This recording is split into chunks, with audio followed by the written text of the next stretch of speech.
সম্মানিত দর্শক, আইসিটি স্কুলের পক্ষ থেকে আপনাকে স্বাগতম। এতদিন আমরা মাইক্রোসফট এক্সেল বা যে কোনো প্রোগ্রামের মধ্যে একটি স্ক্রল বাটন দেখেছি এবং সেটিকে স্ক্রল করেই আমরা কাজ করেছি, কিন্তু আজকে আমরা এই ওয়ার্কশিটের মধ্যেই আরেকটি স্ক্রল বাটন দেখতে পাচ্ছি, যেখানে আমরা ক্লিক করে আসলে আমাদের ডেটাগুলোকে স্ক্রল করতে পারছি। তো আপনিও চাইলে খুবই সহজে আপনার যদি ওয়ার্কশিটের মধ্যে আপনি চান এরকম একটি স্ক্রল বাটন তৈরি করে আপনার ডেটাগুলোকে খুব অল্প পরিসরে আপনি দেখতে পারবেন এবং পাশে 2-3টে টেবিল রেখে আপনি সেগুলোকে এরকম স্ক্রল করে দেখতে পারেন।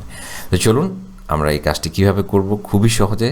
এটার জন্য এই ডেটা শিটটি আমি আপনাদের ডেসক্রিপশনে দিয়ে দিব, আপনি চাইলে সেটাকে ব্যবহার করতে পারেন। তো এটার জন্য প্রয়োজন হবে আমাদের ডেভেলপার ট্যাব। আর ডেভেলপার ট্যাব কীভাবে ওপেন করতে হয় অলরেডি বহু ভিডিও আপনাদেরকে দেখিয়েছি।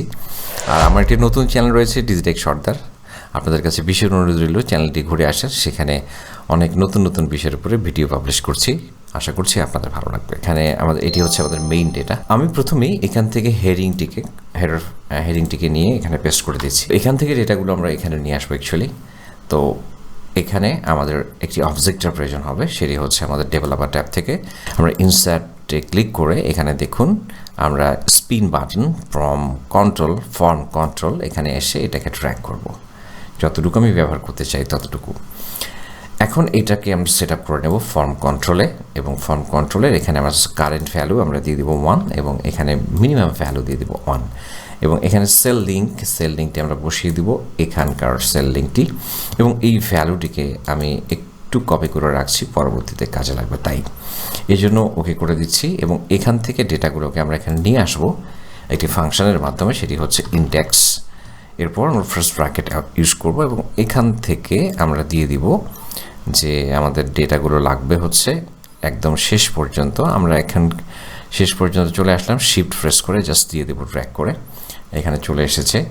এরপর আমরা এখানে একটু কমা ইউজ করব এবং কমা ইউজ করে ওই যে একটু আগে আমি ডেটার ওই লিঙ্কটি নিয়ে এসেছিলাম এখান থেকে, সেটাকে আমরা এখানে পেস্ট করে দেব। তো এখন এখানে নিয়ে আসার পর আমি যখন ব্র্যাকেটটি ক্লোজ করব, এখন দেখুন এখানে কিন্তু আমাদের আইডিটি চলে এসেছে। তো এখানে 2 হওয়ার ফলে আইডি 2 চলে এসেছে, 1 হলে 1 চলে আসবে, যে আইডিটি থাকবে সেটা এখানে চলে আসবে। তো যাই হোক, এখন আমি এটিকে ড্র্যাগ করলে আমাদের এই ডেটাগুলো এখানে চলে এসেছে। এখন আমাদের এখানে এই ডেটাগুলোকে আমরা ফিল করব, এখানে আমরা ফিল করে দিচ্ছি। তো এখন লক্ষ্য করুন আমি যখন উপরের দিকে স্ক্রোল করছি এখানে ডেটাগুলো শো করছে, এবং যখন আমি ডাউনের স্ক্রোল বাটনে ক্লিক করছি তখন আমার ডেটাগুলোকে খুব সহজেই আমি দেখতে পাচ্ছি। তো খুবই সহজে এরকম একটা স্ক্রোল বাটন আমরা চাইলে আমাদের অ্যাড করতে পারি এবং এটাকে চাইলে আমরা হাইড করে রাখতে পারি। তো আপনার কাজের ক্ষেত্রের উপর নির্ভর করে অনেকগুলো যদি ডেটা থাকে সেক্ষেত্রে আপনি এইভাবেও কাজ করতে পারেন, ব্যবহার করতে পারেন ছোট্ট একটা এরিয়ার মধ্যে। এইটি ইউজ করতে অনেকেই খুবই স্বাচ্ছন্দ্য বোধ করেন না, এই কারণ এটি কিন্তু আপনার একটা টেবিল এখানে ফিক্স থেকে গেল, আপনার ওয়ার্কশিটের জায়গায় থাকলো, আপনি শুধু আপনার টেবিলটিকেই আপনার নির্দিষ্ট একটা জায়গায় মুভ করতে পারছেন। আর এটি একটি বড় সুবিধা। তো আসলে এটি নির্ভর করবে আপনার কাজ কী ধরনের কাজ করছেন, কত বড় ডেটা নিয়ে কাজ করছেন সেটার উপরে। আশা করছি টিউটোরিয়ালটি আপনাদের ভালো লেগেছে, আর যদি ভালো লেগে থাকে অবশ্যই উৎসাহ দিতে লাইক এবং কমেন্ট করবেন এবং মূল্যবান মতামত জানাতে ভুলবেন না। ভালো থাকবেন, খুব ভালো, আজ এ পর্যন্তই।